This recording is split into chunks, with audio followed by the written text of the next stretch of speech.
Hello friends, आज हम बात करेंगे चैप्टर नंबर 4 के अंदर एक्सरसाइज 4.3 के अंदर सम नंबर 3 के बारे में। हमने इसके पहले के चैप्टर में ऑलरेडी सम नंबर 1 जो है वो 3 इयर्स मूविंग एवरेज के बारे में बात कर ली थी कि उसका सम कैसे कैलकुलेट किया जाए। आज हम बात करने वाले हैं 5 ईयरली मूविंग एवरेज और यहाँ पे हमने सम्स कौन सा लिया है तो कि एक्सरसाइज 4.3 का सम नंबर 3। तो चलो हम उसकी कैलकुलेशन करते हैं। तो सबसे पहले हमने बात की थी कि भाई जब भी कभी आप लोगों को मूविंग एवरेज फाइंड आउट करने की बात करें तो हमें क्या फाइंड आउट करना पड़ता है। तो हमें फाइंड आउट करना पड़ेगा ईयर और प्रॉफिट जो हमें दिया होता है बाद में फाइंड आउट करना पड़ता है। पहले होता है टी, ओके, टाइम पीरियड जो सीरीज आती है उसके हिसाब से। उसके बाद आता है कितने इयर्स की एवरेज है सर, तो क्या 5 ईयर में। तो पहली जो कॉलम बनेगी रियल में वो कौन सी बनती है, 5 ईयर मूविंग टोटल। यहां पे क्या बनेगा, टोटल की कॉलम बनेगी और उसके बाद की जो कॉलम आएगी वो हमारी क्या बनेगी, तो क्या sir 5 yearly moving average. Clear. तो ये दो कॉलम बनानी पड़ेगी, पहले कॉलम में आएगा टोटल और उसके बाद आएगा मूविंग एवरेज। तो यहाँ पे टी कैसे लिखा जाता है, तो बस सर सबसे पहला जो ईयर होता है उसको फर्स्ट दो, ओके, उसके बाद 4 5 6 7 8 9। अपने सम के अंदर देख लेना ये सारे के सारे डेटा ऑलरेडी वहां पे दिए हुए, प्रॉफिट दिया हुआ है और 2007 से लेकर 2015 तक के डेटा दिए। अब हमें क्या करना है सर, 5 ईयर मूविंग एवरेज की टोटल फाइंड आउट करनी है। तो मैंने आप लोगों को ऑलरेडी बताया हुआ था कि जब भी 5 इयर्स मूविंग एवरेज की बात हो तो एक सेंटर जिस ईयर के लिए हम फाइंड आउट कर रहे हैं, तो ये मेन हमारा ईयर होता है सर। जिस ईयर के लिए फाइंड आउट कर रहे हैं उस साल का एवरेज मतलब उस साल का डेटा और उसके ऊपर 2 साल और उसके नीचे के 2 साल, इस तरीके से टोटल 5 साल हमें कंप्लीट करने हैं सर। जिस साल के लिए मतलब इसका आंसर यहाँ पे आएगा। तो जिस साल के लिए हम डेटा फाइंड आउट कर रहे हैं, एवरेज फाइंड आउट कर रहे हैं, उसके ऊपर के 2 साल और उसके नीचे के 2 साल आपके पास होने चाहिए, तो ही आप उसकी 5 years moving average find out कर सकते हो। तो यहाँ पे पहले ईयर के लिए देखो, फर्स्ट ईयर के लिए 2007 की बात कर रहे हैं तो उसके नीचे 2 ईयर के डेटा दिए लेकिन उसके ऊपर के 2 ईयर नहीं है, तो यहाँ पे डैश आएगा। अगर हम सेकंड नंबर की बात करें तो इसके ऊपर एक ही है, नीचे 2 है, तो उसका भी हम फाइंड आउट कर सकते नहीं। चलो अब ईयर 3 के लिए, तो यहाँ पे 18 के लिए फाइंड आउट करना है सर। 2009 ईयर की बात कर रहे हैं तो हाँ, उसके ऊपर भी 2 डेटा है और नीचे भी 2 है, तो इन पांचों का हमें क्या करना पड़ेगा टोटल। तो यहाँ पे आएगा 15 प्लस 14 प्लस 18 प्लस 20 प्लस 17। इस साल का है तो उसके ऊपर के 2 साल और उसके नीचे के 2 साल, समझ गए। इस तक का टोटल हमें यहाँ पे कंसीडर करना है। 20 plus 18 plus 20 plus 17 is equal to, चलो अब 2010 के लिए हम फाइंड आउट करेंगे तो उसके ऊपर के 2 इयर्स 1 एंड 2, 14 से स्टार्ट करो सर। 14 प्लस 18 प्लस 20 वो साल आ गया, उसके नीचे के 2 data 17 and 24।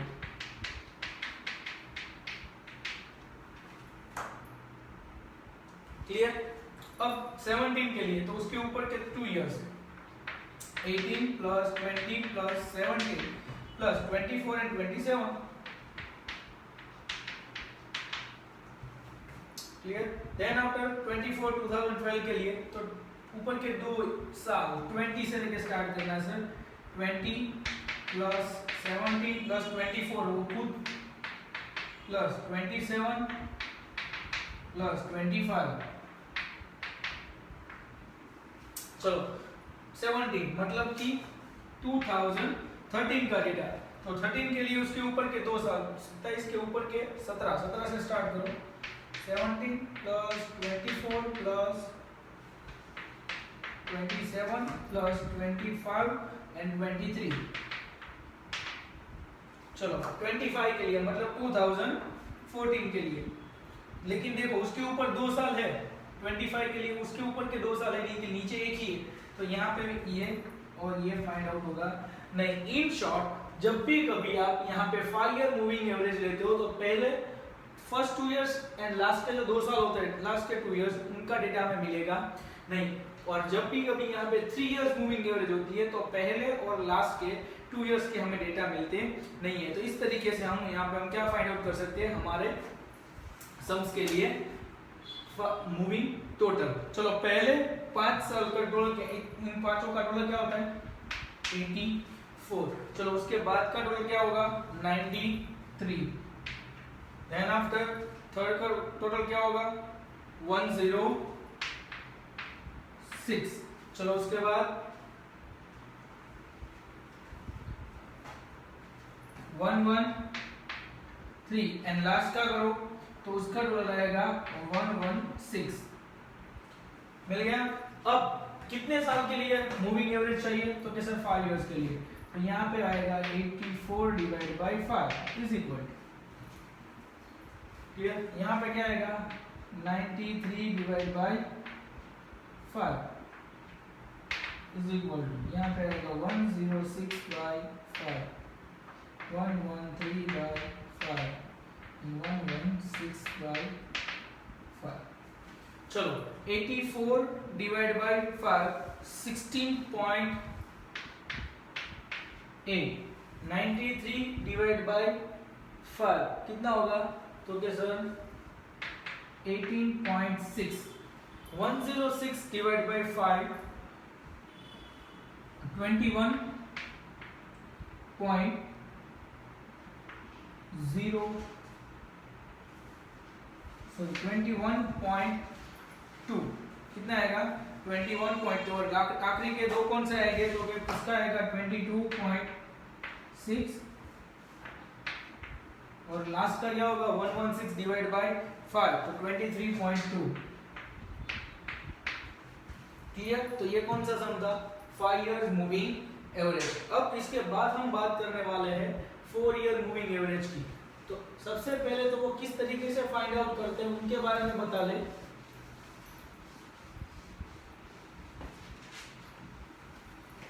Sir 4 year moving average के अंदर एक कॉलम आपको ज्यादा बनानी पड़ेगी, वो है पेयर वाइज कॉलम। ओके, अब देखो 4 साल के लिए हम थ्रेशोल्ड नहीं बना सकते। देखो हम यहाँ पे अगर इस साल के लिए हम डेटा फाइंड आउट कर रहे हैं तो एक ये हो गया एक, अब बचे कितने 3, किसके लिए, तो हम यहाँ पे बात कर रहे हैं 4 ईयर मूविंग के बाद, तो 4 साल चाहिए 4, एक साल तो मिल गया। अब बाकी के कितने बचे 3 इयर्स, उसमें से टोटल कितने होते हैं 4 इयर्स, उसमें से एक यहाँ पे आ गया, बचे कितने 3।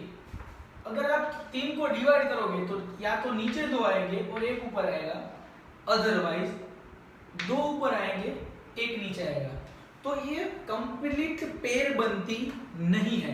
तो हमें यहाँ पे क्या करना है सर 4 इयर्स मूविंग एवरेज के लिए, तो हम यहाँ पे 2 डिफरेंट ईयर के लिए पेयर बनाएंगे। फॉर एग्जांपल यहाँ पे आपका टाइम है, ईयर है 1 2 3 4 5 6 7 और 8।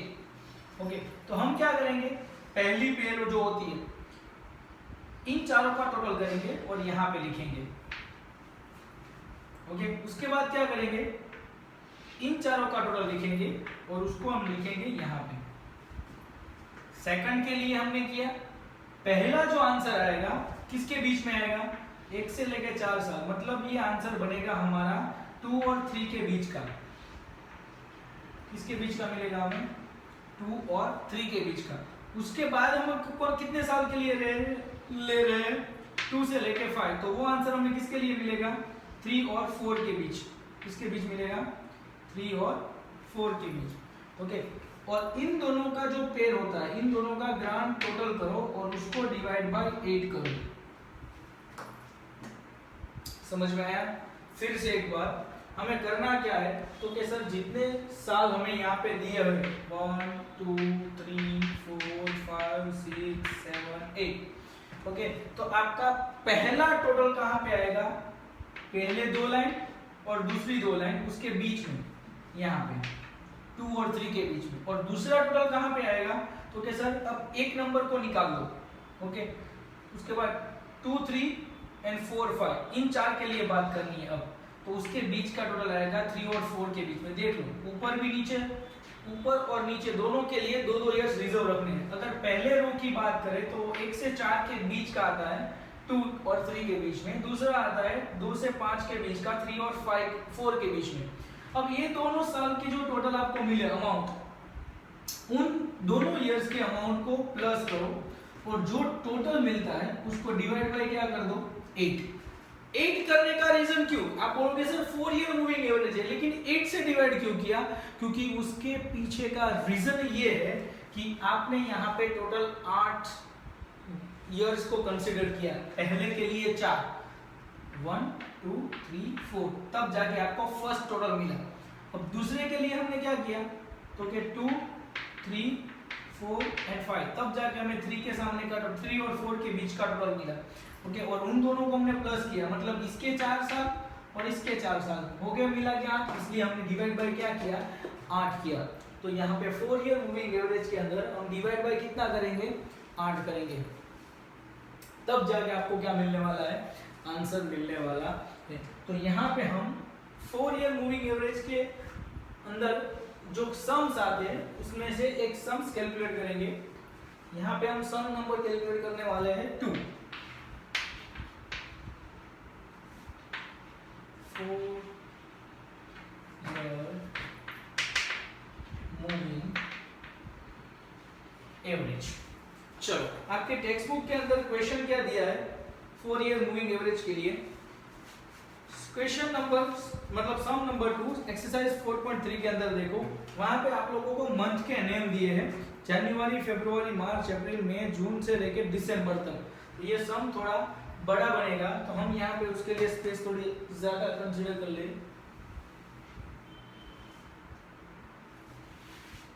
Month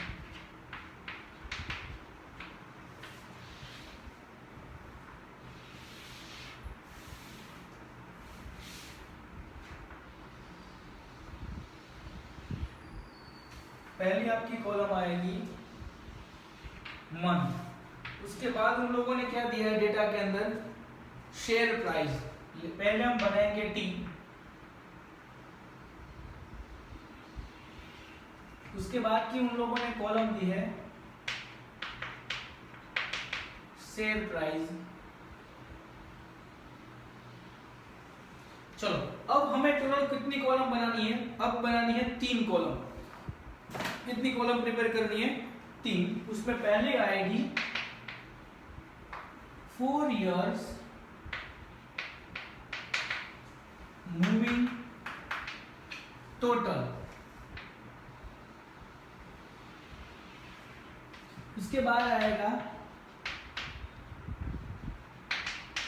pair wise. पेयर जो बनती है ना आपकी 4 की जो पेयर बनेगी वो पेयर वाइज टोटल आएगा। और आखिरी में आपको मिलेगा 4 इयर्स मूविंग एवरेज। तो हम पहले मंथ लिख ले। देखो यहाँ पे आप लोगों को अपनी बुक के अंदर एक एक लाइन छोड़ के लिखना है सर। इसको कैसे लिखना है, 1 लाइन क्या करनी है, रिमूव करनी है। मतलब जैन उसके बाद एक लाइन रिमूव कर दो, उसके बाद लिखो फेब, उसके बाद वापस से एक लाइन छोड़ के March, then after April, May, June, July, August, September, October, November and December. याद रखना एक एक लाइन क्या करनी है बीच में छोड़ देनी है। चलो उसके बाद टी लिखेंगे 1 2 3 4 5 6 7 8 9 10 11 12। चलो अब डेटा क्या दिया है, शेयर की प्राइस हमें दी गई है 253, 231, 350, 261, 262, 266, 263, 261, 281, 278, यहाँ पे आएगा 278 और 272। चलो आप लोगों को यहाँ पे शेयर की प्राइस दी है। अब हमें बात करनी है सर 4 ईयर मूविंग एवरेज। मैंने आपको पहले बताया था 4 ईयर मूविंग एवरेज के लिए अंदर हम क्या करेंगे, तो पहले 2 इयर्स और उसके बाद के 2 इयर्स के बीच में लिखेंगे पहले साल का टोटल। तो यहाँ पे फर्स्ट, सेकंड, थर्ड और फोर्थ इन चारों इयर्स की बात करनी है 1 से 4। तो 1 से 4 के बीच का कहाँ पे टोटल आएगा, तो पहले 2 और लास्ट के 2 के बीच में, मतलब हम यहाँ पे लिखेंगे। ओके, यहाँ से तो पॉसिबल है ही नहीं, फर्स्ट ईयर के लिए वो पॉसिबल नहीं है क्योंकि अगर इसके ऊपर कोई साल दिया ही नहीं है। ओके, अगर हम यहाँ पे लिखते तो ऊपर 2 इयर्स होने चाहिए, लेकिन यहाँ पे 1 ही है तो पॉसिबल नहीं है। अब 2 और 3 के क्या आएगा, बीच में लिखना पड़ेगा, तो वो बन जाएगा एक। उसके बाद यहाँ पे आएगा, देन आफ्टर यहाँ पे, यहाँ पे, यहाँ पे एक एक लाइन जो आपने बीच में छोड़ दी है वहां पे लिखना है सर। अब देखो 11 तक ही आप फाइंड आउट कर सकते हो। अगर दिसंबर 12 के लिए फाइंड आउट करोगे तो उसके नीचे आपको कोई भी साल मिल रहा नहीं है और इसके ऊपर आपको साल मिल रहे हैं। मतलब यहाँ पे भी लास्ट का जो डेटा आएगा, इस यहाँ पे कैसे हमने छोड़ दिया है एरो करके डैश, ऐसा ही लास्ट में क्या आ जाएगा, एरो करके डैश मिल जाएगा। तो चलो अब बात करते हैं पहले साल के लिए तो पॉसिबल नहीं है 4 साल कंसीडर करना। अब यहाँ पे देखो first, second, third and fourth चारों का यहाँ पे टोटल होगा। ओके, 253 प्लस 231 प्लस 350 प्लस 261, समझे? 1 2 3 4 उसको आपको इस तरीके से कंसीडर करना है कि दोनों तरफ इक्वल आने चाहिए। 1 से 4 को तो पॉसिबल नहीं है। कब पॉसिबल होगा, 2 और 3 के बीच में लोगे तब, तो हमने उसको बीच में कंसीडर कर लिया। अब ध्यान आफ्टर यहाँ पे आओ तो उसके नीचे, अब इसके ऊपर 2 है, नीचे 1 ही रहेगा, मतलब 4 करने, तो वो पॉसिबल नहीं है। तो एक काम करेंगे 350 और 261, मतलब थर्ड एंड फोर्थ के बीच का कंसीडर करेंगे। तो इसके बीच में अगर डेटा आएगा तो 2 इयर्स ऊपर के और उसके बाद के 2, तो कैसे 231 प्लस 350 प्लस 261 प्लस कितना है 262, क्लियर? अब तो कैसा, हमने पहले ही बताया जो आपने बीच में एक लाइन छोड़ दी है, यहाँ से देखो ये लाइन आपने रिमूव की है, तो उसी लाइन में आपको यहाँ पे लिखना है। ओके, तो उसके ऊपर के 2 साल, नीचे के 2 साल, सब में यही करना है। 350 प्लस 261 इन दोनों का, अब इन दोनों को कंसीडर कर लो। तो कैसा 262 प्लस 266,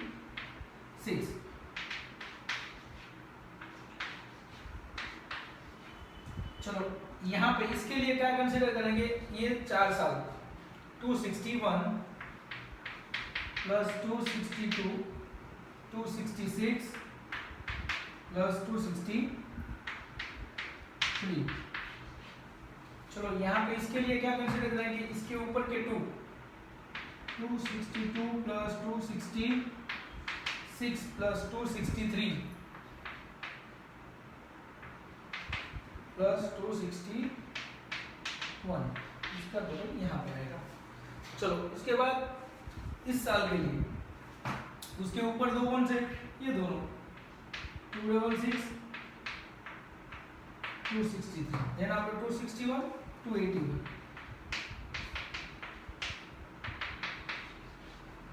चलो देन आफ्टर यहाँ ये 2 साल, उसके बाद उसके नीचे के 2 इयर्स, तो 281 प्लस 278,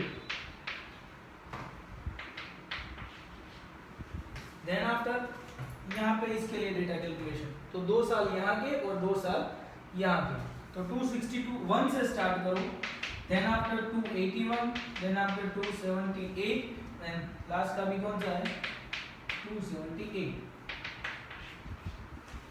चलो अब इसके लिए उसके ऊपर दो और नीचे दो, 281 प्लस 278 प्लस 278 प्लस लास्ट का कौन सा है 272।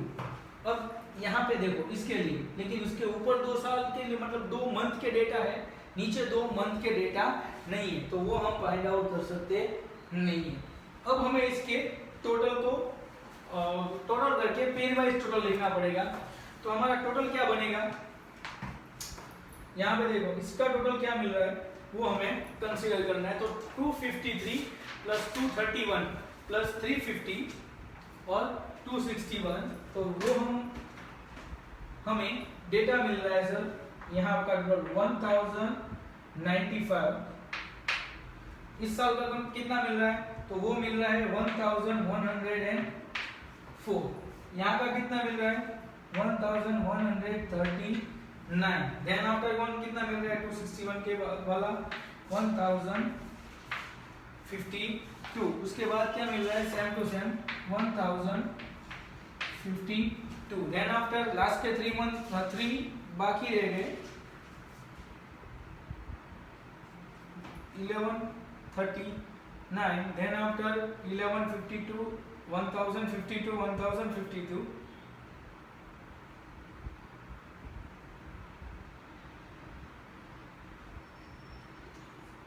6 7 8 9 10 11 12 6 7 8 9 10 11 12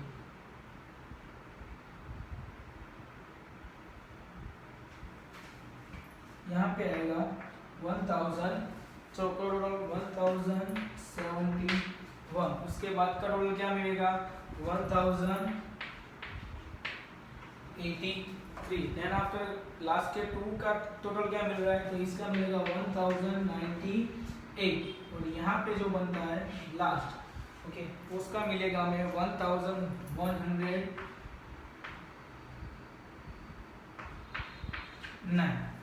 क्या मिलेगा 1109। तो ये देखो टोटल 1095 1104 ये आपके पेयर वाइज टोटल मिल गए, टोटल 4 साल के। अब हमें पेयर वाइज टोटल बनाना है। पेयर वाइज मतलब क्या, क्योंकि ये दो जो मिले हैं आपको, ये दोनों टोटल जो मिले हैं उनके बीच का एक लेना है, उसके बीच का क्या लेना है एक। 2 और 3 के बीच में जो है वो, और 3 और 4 के बीच का टोटल है उन दोनों के बीच में कंसीडर करना है।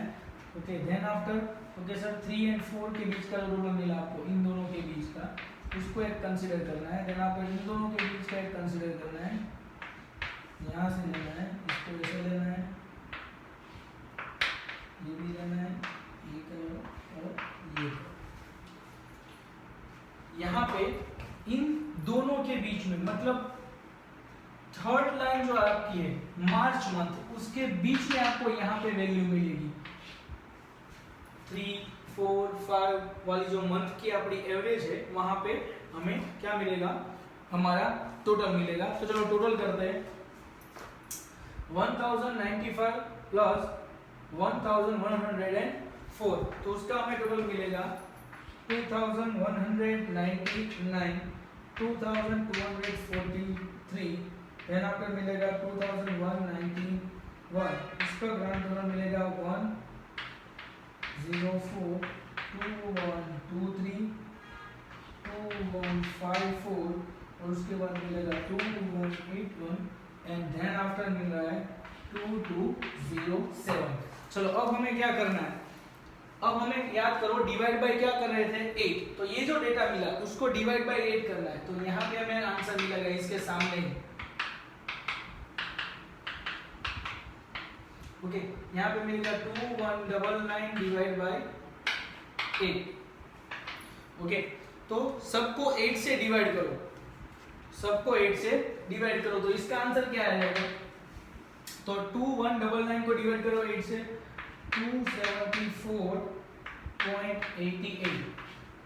उसके बाद आंसर आएगा 280.38, 273.88, 263, then after 265.38, 269.25, 272.63 and 275.88। समझ में आया? सबसे पहले तो आपको मंथ वाइज जो टोटल दी जाती है उसमें एक एक लाइन आपको क्या करनी है, छोड़ देनी है, तभी जाके आपका टेबल बनाना है। एक एक लाइन रिमूव करके टाइम लिखो, शेयर वाइज प्राइस लिखी, share price 4 years moving total बनाना है। वो टोटल कैसे बनेगा, फर्स्ट 2 इयर्स के बीच एक रो और डैश आएगा, क्योंकि उसके ऊपर 2 साल नहीं है, नीचे 2 साल नहीं है, क्योंकि उसके ऊपर एक ही बनता है, इसलिए यहाँ पे डैश आएगा। यहाँ पे देखो इस साल के लिए मिलेगा 4 है, 4 के बीच का हमें कंसीडर करना है सर। ओके, 4 के बीच का क्या करना है, कंसीडर। तो ऊपर 2 और नीचे 2 जो मिल रहे हैं, तो यहाँ पे 2 मिले, यहाँ पे 2 मिले, तो इस साल से हम क्या करेंगे, लिखना स्टार्ट करेंगे। तो यहाँ से लेके यहाँ तक, मतलब पहला और लास्ट आखिरी ब्लैंक आएगा। देन आफ्टर आपको जो डेटा मिले 4-4 साल के, ये 4 साल और ये 4 साल, उन दोनों को मिला के हमने टोटल बनाया। ओके, और वही टोटल आगे जाके डिवाइड बाय 8 करना है सर। सबको डिवाइड बाय 8 करो तब जाके ये आंसर मिलेगा। ये हमारे आंसर है।